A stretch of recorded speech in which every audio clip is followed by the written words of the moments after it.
Thailand is home to an estimated 4 million migrant workers. Many of these migrants come from neighboring countries such as Myanmar, Cambodia, and Laos, and work in various employment sectors, including manufacturing, construction, agriculture, fisheries, and the service industry. Informal migrant groups and networks are plentiful across Thailand. This is especially true within Myanmar migrant communities. From border areas to the central region of Thailand,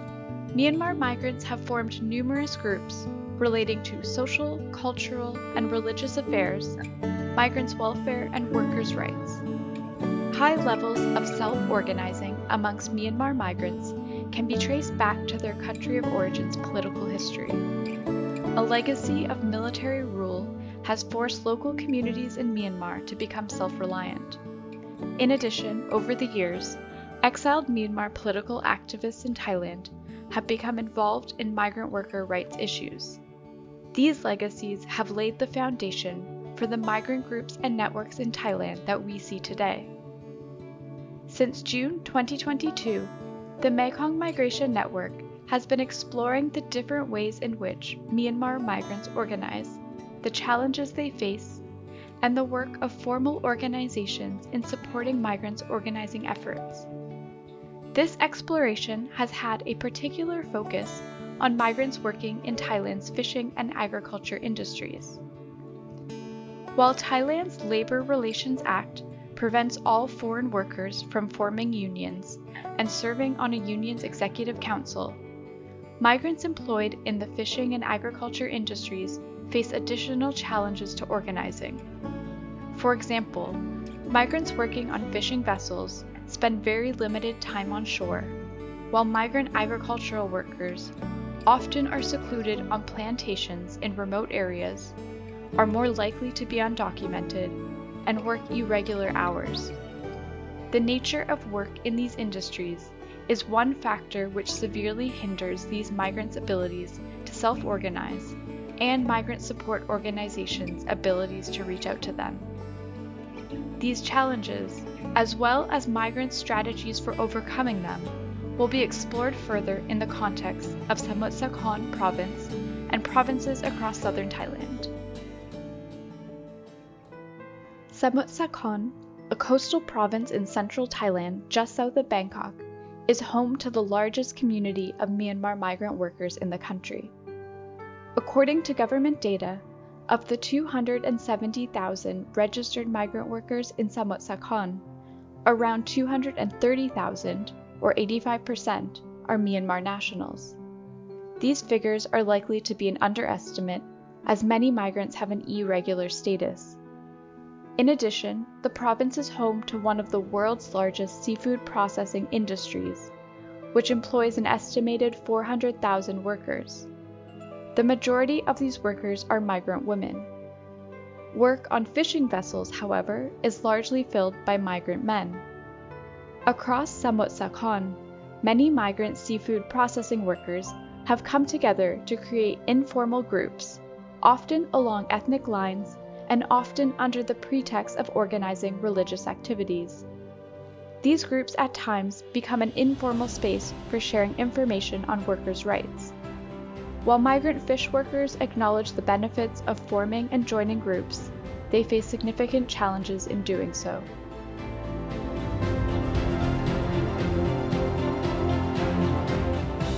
สำหรับสถานการณ์พี่น้องแรงงานข้ามชาติโดยเฉพาะชาวเมียนมาในจังหวัดสงขลานะครับก็ดูเข้าสู่โหมดปกตินะครับพี่น้องแรงงานข้ามชาติโดยเฉพาะในเซกเตอร์ประมงกิจการต่อเนื่องจากประมงแปรรูปสัตว์น้ำเบื้องต้นนะครับก็รวมถึงเซกเตอร์อื่นด้วยเนี่ยก็เข้าทำงานในวันเวลาปกตินะครับแต่ว่าส่วนหนึ่งแน่นอนว่าผลกระทบจากเหตุการณ์บ้านเมืองที่ประเทศเมียนมาส่วนหนึ่งก็คือโดยมติครม.เมื่อวันที่ 5 กรกฎาคมนะครับที่ผ่านมาก็ส่งผลทำให้แรงงานที่ไม่มีอะไรเลยไม่มีบัตรเสมือนว่าเขาอยู่ใต้ดินเนี่ยก็สามารถขึ้นมาจดทะเบียน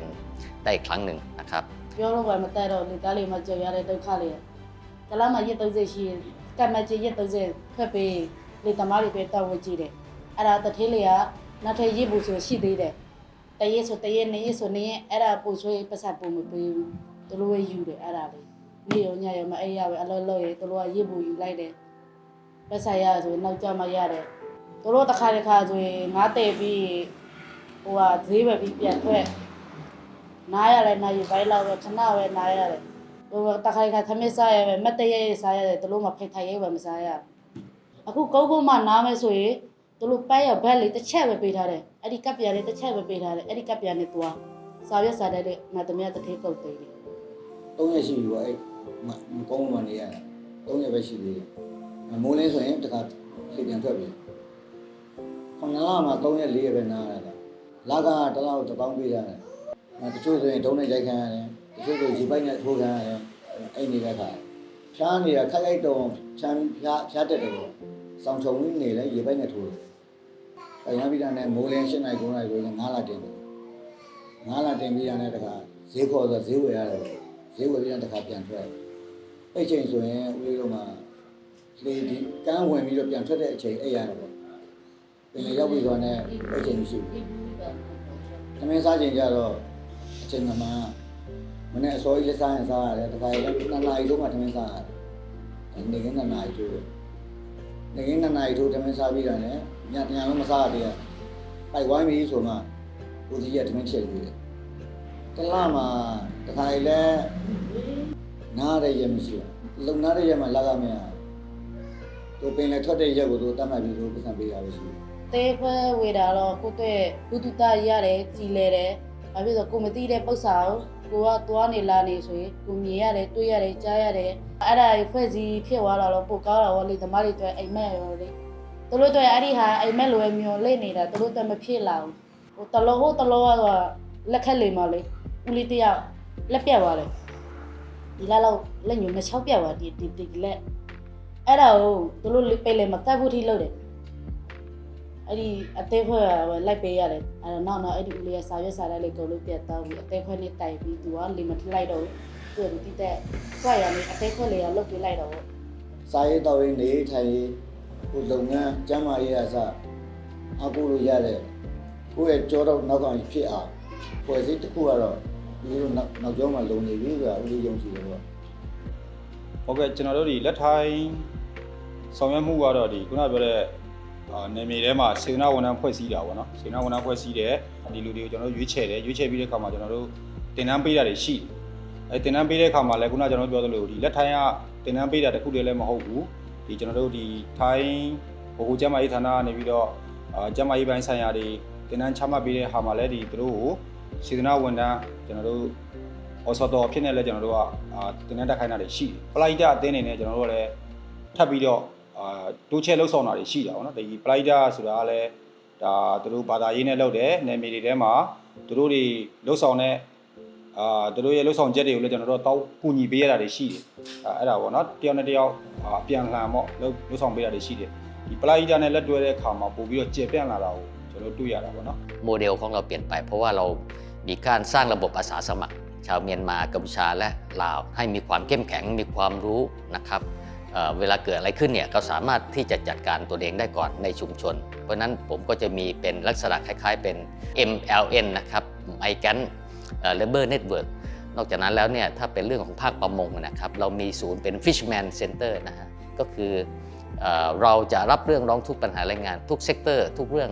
ตั้งแต่ภาคประมงจนถึงบนบกตอนนี้เราพัฒนาเป็นกลุ่มเครือข่ายทางสังคมพี่น้องแรงงานข้ามชาติในประเทศไทยที่เกาะกลุ่มกันมากสุดคือชาวเมียนมาและกลุ่มเหล่านี้ก็จะเป็นกลุ่มที่สามารถออกกันในตนเองได้มีความรู้ความสามารถติดต่อปฏิสัมพันธ์กับหน่วยงานภาครัฐที่บังคับใช้กฎหมายได้พี่น้องแรงงานแล้วเขาไปเชิญปัญหาอะไรเนี่ยเขารู้จักวิธีการแก้ไขได้ด้วยตัวเองแล้วก็เรื่องที่มันหนักหน่วงใหญ่กว่านั้นเนี่ยเราก็จะมีการประสานงานกับที่มีระดับสูงขึ้นไปนะครับတို့မှအချိန်မရှိဘူးလေတခုအသေးခွဲဝေတယ်ဆိုတာဒီလိုအသေးခွဲလေးနဲ့အမြဲစုပ်စည်းနေမှရှိမှပိုကောင်းတယ်အသေးခွဲမှာဆိုတာကိုကလက်စီထည့်နေတယ်ဒါပေမဲ့မြဲစီလုံးကြီးရှိတယ်စကားပြောပဲရှိတယ်အဲ့ဒါလေကိုတက်မနေဆိုကိုဝေထားတယ်လေကိုတက်ဘူးတူတာမရှိဘူးပေါ့နော်သူတို့မှာနားရက်ဆိုတာအတိအကျမရှိဘူးဒီကုန်းမှာလောက်တဲ့လူတွေဆိုလို့ဆိုရင်တနင်္ဂနွေနေ့ဆိုရင်လူတိုင်းနားလို့ရတယ်နောက်တချို့လုပ်ငန်းတွေတနင်္ဂနွေနေ့မပိတ်ဘူးဆိုရင်နားရက်လှည့်ပြီးနားကြတယ်ဒါမှကျွန်တော်ဒီလှေသားမှာကြတော့ဒီနားရက်ဆိုတဲ့ဟာကမရှိခဲ့ဘူးဗျအဲ့အတွက်ကျွန်တော်တို့က နောက်ဆုံးဒီလေသားတွေကိုအစိုးရအနေနဲ့တထေးတွေအနေနဲ့ဒါတွေကိုဆွေးနွေးပြီးတော့လေသားတွေအတွက်တည်တံ့နားဖို့နေရဆိုတာကိုတတ်မှတ်ပေးနိုင်မယ်ဆိုရင်တော့ဒီလေသားတွေလည်းခုနကျွန်တော်တို့ပြောတဲ့ပလိုက်တာအဖွဲ့တွေဒီစေတနာဝန်ထမ်းတွေကိုပါဝင်လက်တွဲပြီးတော့ဒါအဖွဲ့ဖွဲ့နိုင်မယ်လို့ကျွန်တော်ရည်မှန်းတာပေါ့နော်အခက်ခဲရတော့ဖွဲ့လို့တော့ရတယ်ဒါပေမဲ့အရှိမရဲဖို့လူတွေအဲ့ဒီလူတွေကသူတို့ကောက်ပမှာဖြစ်တဲ့ဟာလေးလေတမပြောပြရေးလေသားတွေကအဖွဲ့လက်ဆက်တွေစုချေခုဒီကိုကနေမကောက်ဘူးလားတထေးမပေးကိုအသေးပမာချေထောက်ပတ်ကိုညီပေးတာကိုကောက်တာပေါ့ဘယ်သူဖြစ်ကိုစုထားရဆိုမမဘူးပေါ့ဒါကိုဦးလေးတို့အနေနဲ့ညှော်လိုက်တယ်ပေါ့ဒါမျိုးဖြစ်လာပြီလို့ရှိရင်ဦးလေးတို့လည်းဝမ်းသာရမယ်အားကိုးရမယ်ဝမ်းသာအားကိုးလို့လည်းမရလေကိုလည်းပြန်ပြီးကိုကြည့်ပေးရမှာလေကိုဝိတ်ကာလတုန်းကကျွန်တော်တို့စမုစာခေါ်မှာဆိုတာအကြီးမားဆုံးသောကိုဝိတ်ကူးစက်မှုတွေဖြစ်အဲ့ဒီအချိန်မှာတော့ကျွန်တော်တို့ဒီစေနာဝန်ထမ်းတွေကျွန်တော်တို့ရဲ့ဒီပလိုက်တာအဖွဲ့တွေကိုကျွန်တော်တို့သတင်းချက်လက်တွေမျှဝေပေးတယ်ခုနပြောသလိုအခြေဆက်တွေလုပ်တယ်သူတို့ကိုပစ္စည်းတွေနှာခေါင်းပိတ်တွေလက်ဆေးရည်တွေအကုန်လုံးဝေငှပေးတယ်ပြီးလို့ဆိုရင်ကိုရက်ကွက်ထဲမှာအပူချိန်တိုင်းတဲ့ဟာတွေပို့ပေးတယ်ကျမ်းမာရေးမကောင်းတဲ့ဟာတွေဆိုရင်ဘယ်လိုလုပ်ဆောင်ရမလဲဆိုတော့ကျွန်တော်တို့အဆက်အသွယ်တွေလုပ်ပြီးတော့ဒါကိုဝိတ်ကိုကျွန်တော်ထိချုပ်ခဲ့တာပေါ့နော်ဒီလောက်ရေရှည်စနစ်နဲ့မသွားရဘဲနဲ့ကျွန်တော်တို့ခဏတာလောက်နဲ့ထိချုပ်ခဲ့တာတွေပေါ့နော်ဒါတွေကဆိုရင်ဒါရက်လက်ကောင်းနေပေါ့စမုစာခေါ်မှာဆိုရင်တော့ဒါအကျိုးမြတ်အများဆုံးအနေနဲ့ဒီကိုဝိတ်ကာလမှာလူတိုင်းတွေ့လိုက်ရတဲ့အကျိုးမြတ်ပေါ့နော်จริงๆพี่น้องแรงงานข้ามชาติก็ถือว่าเป็นปัจจัยการผลิตหนึ่งตัวเขาเนี่ยเป็นปัจจัยการผลิตที่ขาดไม่ได้เพราะนั้นผู้ประกอบการเองเนี่ยคิดใหม่ว่าเขามีมันสมองมีภูมิปัญญานะครับมีความฉลาดเพราะนั้นเราจะต้องส่งเสริมให้เขาได้รับการเรียนรู้มากที่สุดเพื่อที่เขาสามารถช่วยเหลือตัวเองได้นะครับถ้าเขาอยู่แล้วเขามีความรู้เนี่ยความปลอดภัยก็จะเกิดขึ้นความมั่นคงในชีวิตก็เกิดขึ้นเขาสามารถที่ต่อรองได้เขาสามารถที่จะอยู่ร่วมกันในสังคมได้ในสุดแล้วเนี่ยปลาหนึ่งตัวกุ้งหนึ่งตัวที่ฉันกินต้องนึกถึงพี่น้องแรงงานข้ามชาติเหล่านั้นครับ The southern region of Thailand, enclosed by the waters of the Andaman Sea and the Gulf of Thailand, is one of the fastest growing destinations for migrant workers in the country. This study included the provinces of Ranong, Phang Nga, Phuket, and Songkhla, which collectively are home to over 142,000 registered migrants. The economy of southern Thailand mainly depends on the agriculture and fishing industries, and to a lesser extent construction and tourism. In regard to the agriculture industry, rubber and palm oil plantations are prevalent across the region and largely rely on migrant labor. In southern Thailand, migrant agricultural workers often struggle to connect with other migrants and migrant support organizations, given the remoteness of work on plantations, while migrant fish workers face similar challenges as they are typically at sea for prolonged periods of time. Migrant workers engaged in seafood processing work have expressed challenges organizing, as some require permission from their employer to leave the factory compound, and as there's less unity amongst workers in the region's many small processing plants. Despite these challenges, some migrants have formed and joined informal groups and networks, including industry-specific groups, women's groups, and groups which specialize in facilitating healthcare and funeral services. These groups often are founded and operate with support from well-established local and international non-governmental organizations. ကျွန်တော်ဒီထိုင်းတောင်ပိုင်းဆောင်ခလာခိုင်မှာဆိုလို့ရှိရင်ဒီရောက်ရှိနေတဲ့ရွှေ့ပြောင်းမြန်မာတွေကပေါ့နော်အဓိကလုပ်တဲ့လုပ်ငန်းတွေကတော့ကျွန်တော်တို့ဒီပန်လင်အဆဆာထောက်လုပ်တဲ့လုပ်ငန်းပေါ့နော်ကျွန်တော်တို့ငါတက်တာစက်ရုံရှိတယ်ပစွမ်းစက်ရုံတွေရှိတယ်နောက်ပြီးတော့လက်အိုက်စက်ရုံတွေရှိတယ်တစ်ဆက်အလုပ်သမားတွေရှိတယ်နောက်ပြီးတော့ကျွန်တော်တို့ဒီလေလုံးသားတွေကတော့ရှိတယ်လဲပါတယ်အနောက်တစ်ခုကကျွန်တော်ဒီစက်ပြုတ်ရည်သမားတွေပေါ့နော်စက်ပြုတ်ရည်သမားတွေဒီကျွန်တော်တို့ဂါဘာနဲ့ပတ်သက်လို့ပေါ့ကျွန်တော်တို့ဒီဂါဘာချစ်တဲ့အလုပ်သမားတွေလည်းတော်တော်များများရှိပါတယ်အဓိကတော့ကျွန်တော်တို့ဒီရွှေ့ပြောင်းအလုပ်သမားရဲ့အခက်အခဲတွေကလောက်အခမရတာတော့နော်နောက်ပြီးတော့စာရွက်စာတမ်းတွေ passport တို့ work permit တို့ နော်ဒါစာရေးစာတမ်းတွေသိသိထားတာတော့နော်အဲ့ဒါတွေနောက်တစ်ချို့လူခုပေါ်လာတာကပါဆိုဒီဝေးစားတွေရဲ့လိမ်လည်မှုနော်စာရေးစာတမ်းလောက်မယ်ဆိုပြီးတော့ဝိဆန်ကောက်ပြီးတော့အဲ့လိုမျိုးတော့မပေးတာတော့ပေါ့နော်ကြုံတွေ့နေရတဲ့ပြဿနာတွေကတော့ကျွန်တော်ဒီလက်ရှိမှာဆိုလို့ရှိရင်ကိုဘက်ကာလာနောက်ပိုင်းပေါ့နော်ကျွန်တော်ဒီ MOU လောက်သားတွေပေါ့၄နှစ်ကုန်ပြီးတော့ဗီဇာမဆက်လိုက်ရတဲ့လောက်သားတွေ9နှစ်ကုန်ပြီးတော့ဗီဇာမဆက်လိုက်ရတဲ့အလုပ်သမားတွေပေါ့နောက်တစ်ချက်ကနေပြီးတော့ဒီကျွန်တော်တို့အလုပ်သမားတွေစီကပေါ့နော်ဒီစာရွက်စာတမ်းတင်ထားတဲ့အပိုင်းတွေပေါ့နော်တော်တော်ကိုအခက်အခဲတွေရှိပါတယ်แรงงานเนี่ยจะอยู่ตามลำพังไม่ได้ถ้าไม่มีการรวมกลุ่มกันเราคนเดียวไปพูดกับเขาอ่ะเขาไม่ฟังแต่ถ้าเรามีกลุ่มแล้วไปเจรจากับบริษัทผ่านตัวแทนตรงนี้เนี่ยมันสร้างความเข้มแข็งให้กับเขาแล้วဒီအတင်းဖွဲ့လေးတွေရှိကြတာဖြစ်ပေါ့နော်တချို့မကျန်းမမာဖြစ်တဲ့ဖြစ်ပြလို့တမားတွေပေါ့နော်ဒီအထူးသဖြင့်တော့ဒီဆွေမျိုးအတိုင်းအဝန်ရှိတဲ့လူတမားတွေပစုံတရားငွေကြီးခက်ခဲတွေလိုအပ်တယ်ဆိုလို့ရှိရင်ဒီအတင်းဖွဲ့တွေကပဲသူတို့ဒီရွှေပြလို့တမားတွေစီကနေပြီးတော့လက်ခံပေးတာပြီးတော့ပေါ့နော်စေကူတာဆောင်ရွက်ပေးတယ်ရှိတယ်နောက်တစ်ခုကျတော့အဲ့ဒီစေကူတာဆောင်ရွက်ပေးနေတဲ့နဲ့တချို့ဆုံးရှုံးသွားတဲ့ရွှေပြလို့တမားတွေဆိုလို့ရှိရင်လည်းပဲတတိချာပေါ့နော်မီတင်ကြအောင်မီတင်ကြတဲ့စီးရေးလေးတွေပြီးလို့ရှိရင်ဒီအတုပအခမ်းအနားလေးတွေကောက်ကောက်မုံနဲ့ပြီးစောအောင်ဒီအသေးဖွဲ့တွေကပဲလောက်ဆောင်ရွက်ပေးတာပေါ့နော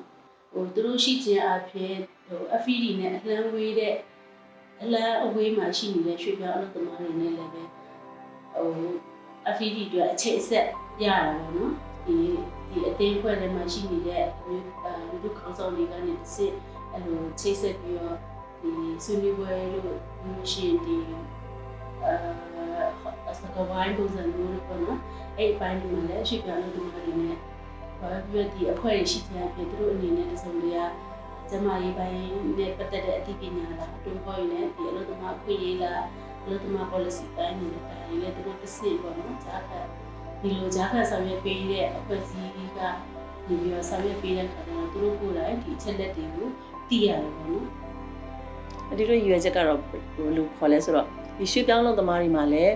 းပေါ့နော်ရွှေပြောင်းလုပ်သမားအလုပ်လုပ်နေရင်းနဲ့ပေါ့နော်သူတို့တွေအတွက်ကိုကူညီဖို့လူမှုဖူလုံရေးပိုင်းဆိုင်ရာကူညီဖို့အတွက်ကိုအဲ့ဒီတော့ရည်ရွယ်ပြီးဖွဲ့စည်းထားတာဖြစ်တယ်ကျွန်တော်ဒီ Phuket မှာCSO အဖွဲ့လေးတွေနော် data ဆိုင်ရာ CSO အဖွဲ့လေးတွေပူးပေါင်းပြီးတော့ကျွန်တော် MMP ဆိုပြီးတော့စတင်ဖွဲ့စည်းခဲ့ပါတယ်ထိုင်းနိုင်ငံရဲ့တရားဥပဒေဘောင်တဲကတရားဝင်တွားလို့ရအောင်ဆိုပြီးတော့ဒီ AFA Animal City အဖွဲ့ကိုတရားဝင်မှတ်ပုံတွေတင်ခဲ့ပါတယ်တင်တော့တစ်နှစ်ကျော်နှစ်နှစ်နီးနီးမှာကျွန်တော်ဒီ AFA ဆိုတဲ့Animal City ရဲ့အဖွဲ့တရားဝင်မှတ်ပုံတွေထိုင်းဆိုရချက်ပေးခဲ့ပါတယ်ကျွန်တော်တို့လက်ရှိအင်အားတောင်းတဲ့အဖွဲ့ကကြောက်လို့ရှိရင်ခုနကျွန်တော်ပြောတယ်လို့အဓိကကျွန်တော်တို့9ဖွဲ့6ဖွဲ့လောက်ရှိမှာပေါ့နော်ကျမတို့လောက်ရတာတော့ရက်ကွက်ထဲမှာရှိတဲ့ဟိုပေါ့ရွှေပြောင်းလုပ်သမားတွေကပေါ့နော်ဟိုသူတို့ကလူခွင့်ဒီရွှေပြောင်းလုပ်သမားရဲ့အခွင့်အရေးဆိုတာလည်းမသိနောက်ပြီးတော့ဟိုပေါ့ခလေးမွေးလို့ရှိလို့ရှိရင်ဘာတွေခလေးကြောင်းနေမှုတဲ့ဘာတွေထောက်ထားရှိလိုနေတယ်ဆိုတာလည်းသူတို့အဲ့ဒီအရာတွေလည်းမသိတော့အန်တီတို့တွေကအဲ့ဒီခွင့်ရေးတွေကိုတောင်းဆိုဖို့အတွက်ကိုသူတို့တောင်းဆိုတတ်ဖို့အတွက်ကိုအန်တီတို့ကနေပြီးတော့ဒီဘ ഹു တုတ္တတွေကိုပြန်ပြီးတော့သူတို့ပြန်ပေးရတယ်အသိပညာပြန်ပေးရတယ်ကိုယ်တိုင်လည်းအဲ့ဒီသူတို့မလုံနိုင်တဲ့အလုပ်တွေကိုမလုံတတ်တဲ့ဟာတွေကိုကိုယ်တိုင်လည်းသူတို့ခေါ်ဆောင်သွားပြီးတော့အန်တီတို့ကိုယ်တိုင်ကလိုက်လုပ်ပေးရတာဖြစ်တယ်အဓိကကျွန်တော်ဒီ MWN အဖွဲ့အစည်းကဒီလုပ်တဲ့လုပ်ငန်းစဉ်ကတော့ကျွန်တော်ဒီအလုပ်သမားတွေကိုကျွန်တော်ဒီအလုပ်သမားအခွင့်အရေးနဲ့ပတ်သက်အောင်ပေါ့နော်ကျွန်တော်တို့ကနေပြီးတော့သိနာလေအောင်နေပြီးတော့နေမြေဆက်ပြီးတော့ပညာပေးတယ်။သို့မဟုတ်ကျွန်တော်တို့ဒီဟာရိုင်အမတူရရုံးမှာခိုးပြီးတော့ကျွန်တော်တို့ဒီအလုပ်သမားအခွင့်အရေးနောက်ပြီးတော့ဒီကျွန်တော်တို့ပကစခုံးပေါ့နော်လူမှုဖုံလို့ရေးပိုင်းဆိုင်ရာအခွင့်အရေးနဲ့ပတ်သက်တော့သိနာလေအောင်နေပြီးတော့ကျွန်တော်တို့ပညာပေးမှုတွေကိုလုပ်တယ်။နောက်တစ်ချက်ကနေပြီးတော့ဒီအလုပ်ယုံတွေမှာပေါ့နော်အလုပ်ရှင်နဲ့အလုပ်သမားကြမှာနှစ်ဦးနှစ်ဖက်ပြည်လေဖို့အတွက်ပေါ့နော်ကျွန်တော်ဒီအလုပ်သမားကိုယ်စားလှယ်ပြင်ပြလာဖို့အတွက်ကျွန်တော်တို့စေယုံရေးလုပ်ငန်းတွေကိုလုပ်တယ်။နောက်တစ်ချက်ကကျွန်တော်တို့ဒီ MWN အဖွဲ့အစည်းကဆိုလို့ရှိရင်တခြားသောဒီအလုပ်သမားအခွင့်အရေးတွေကိုဆောင်ရွက်နေတဲ့အဖွဲ့အစည်းတွေနဲ့မူဝါဒပိုင်းဆောင်ရွက်ပေးတာလေးရှိတယ်။ဟုတ်ကဲ့ FED မှာပေါ့နော်အဓိကလုပ်ငန်းစဉ် main ပေါ့၃ခုရှိတယ်။ပထမတစ်ခုကတော့ပညာရေးပေါ့နော်။ပညာရေးမှာဆိုလို့ရှိရင်ကျွန်တော်ဒီလိုဂျုံပန်းနေပြီးတော့ထက်တန်းထိပေါ့နော်။ဒီ600နဲ့900ဝန်းကျင်လောက်မှာရှိတယ်ပေါ့။ဆိုပြီးကြတော့ကျန်းမာရေးပေါ့နော်။ကျန်းမာရေးဆိုလို့ရှိရင်လည်းကျွန်တော်ဒီ CH မျိုးထုတ်ပေးတာရှိတယ်။နောက်တစ်ခုကျတော့ဒီရက်ွက်ထဲမှာ ကွင်းစင်ပြောကျမကြီးစုလူပွဲတွေဆောင်ရွက်ပေးတာရှိတယ်ပြီးရင်အရေးပေါ်ကျမကြီးကုသမှုတွေဆောင်ရွက်ပေးတာရှိတယ်နောက်ကဏ္ဍတစ်ခုကျတော့ဒီအလုတ္တမကြီးပေါ့အလုတ္တမကြီးမှာဆိုလို့ရှိရင်ရက်ွက်ထဲမှာအလုတ္တမဒီအလုတ္တမနဲ့ပတ်သက်တဲ့အလုတ္တမအခွင့်အရေးပိုင်းဆိုင်ရာတွေလို့ရှိရင်ပကန်းဆောင်ခုပိုင်းဆိုင်ရာတွေပညာပေးလုပ်ငန်းစဉ်တွေလုပ်တာရှိတယ်ချစ်ပြောင်းအလုတ္တမအခွင့်အရေးနဲ့ပတ်သက်တဲ့ကိစ္စတွေကျွန်တော်တို့ဒီဌာနဆိုင်ရာတွေနဲ့ထိတ်ထိတ်စကားပြောရတဲ့အချိန်တွေမှာတရားမဝင်တဲ့အဖွဲ့ကြလို့ရှိရင်သူတို့ဘက်ကစာရေးဇာတ်လမ်းတွေထုတ်ပေးရမယ့်ဟာတွေအချင်းကြံ့ကြာတာတွေရှိတယ်စစ်ဆေးတာတွေအားများတယ်ဆိုတော့တရားဝင်ဖြစ်လာတဲ့နောက်ပိုင်းမှာတရားဝင်မှတ်ပုံတင်ထားတဲ့အဖွဲ့အစည်းဖြစ်တဲ့အတွက်ရခိုင်တရားမဝင်တော့ကလို့အချင်းကြံ့ကြာတာတွေတိတ်မရှိတော့ဘူးဌာနဆိုင်ရာဆိုရအနေနဲ့လေကျွန်တော်တို့ခုန်ကြီးပေးလို့ရတဲ့ဟာတွေကိုဒီလိုဘက်ကပူပေါင်းပါပါတာရှိတာအဓိကဘာသာစကားပေါ့ဘာသာစကားအားနေတဲ့လူဆိုလို့ရှိရင်ဒီခေါ်သွားတဲ့ကိုကပဲကူဆောင်ခေါ်သွားရင်ဆိုကိုကအားနေတဲ့ခါကျတော့သူတို့မေးတာတွေအကုန်လုံးကိုမဖြေနိုင်ပြောကြားနိုင်လို့ဆိုလို့ရှိရင်နည်းနည်းအခက်အခဲရှိတာပေါ့ NGO တွေရဲ့အခန်းကဏ္ဍအများဆုံးကတော့သူတို့စီကအများဆုံးကူညီယူရတဲ့အပိုင်းတွေရှိရလေအသိပညာပိုင်းမှာတချို့တွေလိုအပ်နေတဲ့အခါမှာသူတို့စီကပြန်သင်ကြားရမှာဖြစ်တဲ့အတွက်သူတို့တွေနဲ့ချိတ်ဆက်ရတယ်သူတို့တွေကိုအားကိုးပြီးတော့မှဒီရက်ွက်ထဲကိုဒီအချက်လက်တွေကိုပေးဖို့အတွက်ဝင်ရောက်မှရတယ်အဲ့တော့ဒီလိုမျိုး NGO တွေနဲ့ချိတ်ဆက်တဲ့အတွက်သူတို့ရက်ွက်ထဲကလည်းတိလာတဲ့လူတွေများလာတယ်ကိုယ့်ရဲ့လှုပ်ရှားမှုတွေမှာပေါ့နော်သူတို့ကိုချိတ်ဆက်ပြီးတော့ဖိတ်ခေါ်တယ်စိုက်ပျိုးရေးလုပ်သမားတွေနဲ့အလုပ်လုပ်တဲ့အချိန်ကြာလို့ရှိရင်တော့တခုကတော့နည်းနည်းတော့သူတို့နဲ့ချိတ်ဆက်ရတယ်နည်းနည်းတော့တချို့အခက်အခဲတွေမရှိဘူးလူရည်ဥတုအရာမိုးရွာတဲ့ရက်တွေဆိုလို့ရှိရင်တော့သူတို့နဲ့ဒီလှုပ်ရှားမှုတွေမှာပေါပါဝင်တဲ့ရက်တွေကမိုးရွာတဲ့အချိန်တွေဆိုလို့ရှိရင်ပိုပြီးတော့အဆင်ပြေတယ်သူတို့လည်းအချိန်ပေးနိုင်တယ်နော်အထွေထွေနဲ့တခြားဒီပယံပေါ့နော်သူတို့တွေမှာဆိုလို့ရှိရင်လည်းအလုပ်သမားတွေနဲ့ကြတော့တယောက်နဲ့တယောက်နဲ့ပိတ်ရက်တွေနားရက်တွေတူတဲ့ခါကျတော့နည်းနည်းသူတို့တွေနဲ့ချိတ်ဆက်စုပြီးတော့လုပ်ရတဲ့အချိန်မှာအဲ့ဒီလိုမျိုးပြဿနာတွေရှိတယ်နောက်တစ်ခုကျတော့ဒီလှေတာပေါ့နော်လှေတာတွေနဲ့ဒီလုပ်တဲ့အချိန်ကြလို့ရှိရင် activity တွေလုပ်တဲ့အချိန်ကြလို့ရှိရင်ပိုက်တဲ့မဲ့ရက်ကိုခံမှန်းပြီးတော့ဒီလူကောင်းဆောင်တွေနဲ့ချိတ်ဆက်ပြီးလုပ်ရတယ်။တခါကြလို့ရှိရင်သူတို့ပိုက်တဲ့ရက်လောက်မှာသူတို့ရဲ့လုပ်ငန်းစဉ်တွေရှိတယ်ဆိုလို့ရှိရင်ချိုးလာတယ်ဆိုလို့ရှိရင်တို့မအားဘူးနော်အဲ့ချိန်မျိုးဆိုလို့ရှိရင်တို့အားမရက်အစီအပြေရက်တွေကိုကျွန်တော်တို့ကချိတ်ဆက်ပြီးတော့ဘာလို့လဲလှုပ်ရှားမှုတွေသူတို့ရဲ့လှုပ်ရှားမှုတွေအတူတကွအဲ့လိုဆောင်ရွက်ပြီးတော့လုပ်ဆက်ရှိတယ်คือการอบรมการจัดตั้งกับคนเนี่ยทำครั้งเดียวไม่สำเร็จมันต้องทำหลายๆครั้งปัญหาที่เราเจอกับคนกลุ่มประมงเนี่ยก็คือเขาอยู่ไม่เป็นที่จริงๆแล้วพวกเขาเป็นพวกที่ได้รับผลกระทบเยอะเนาะก็คือแต่ว่าดีที่ว่ารัฐบาลเนี่ยพยายามแก้ปัญหาเรื่องเทียအစုအဖွဲ့ပေါ့နော်ရှင်းရှင်းကနေပြီးတော့ကျွန်တော်တို့အလုပ်သမားတွေကိုကောင်းကျိုးဖြစ်စေပါတယ်အတန်းအပွေတွေရှိလာမယ်ဆိုလို့ရှိရင်ထိုင်းနိုင်ငံရဲ့ဒီအလုပ်သမားအခွင့်အရေးနဲ့ပတ်သက်လို့ဒီအလုပ်သမားဥပဒေနဲ့ပတ်သက်လို့ကျွန်တော်တို့သိနာလိမ့်မှာဖြစ်တယ်အဖွဲ့အစည်းရှိမှသာလေကျွန်တော်တို့ကနေပြီးတော့ဒီပညာပေးလုပ်ငန်းတွေကိ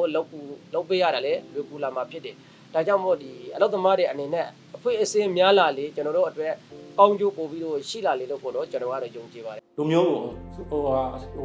နာမည်တက်ပြီးတော့ဖွဲ့တစ်ခုဖွဲ့လိုက်မယ်ဆိုတော့ဟိုမှာရခိုင်တစ်ဖွဲ့ဆိုတော့ကျွန်တော်တို့ရခိုင်နာမည်ကိုတက်ပြီးတော့ဖွဲ့ထားတယ်ရခိုင်လောက်ပဲကျွန်တော်တို့ကုန်ရင်ပေးနိုင်တယ်လုပ်ငန်းခွင်တစ်ခုလူပေါင်းရာနဲ့ချီပြီးစိတ်နဲ့ချီပြီးတက်လာတဲ့အရှင်ခိစ္စကြီးတော့ဒီဖွဲ့အသေးလေးတွေအနေနဲ့သူတို့ဘက်ကကုန်ရင်ပံ့ပိုးပေးနေတာမလုံလောက်တော့ဘူး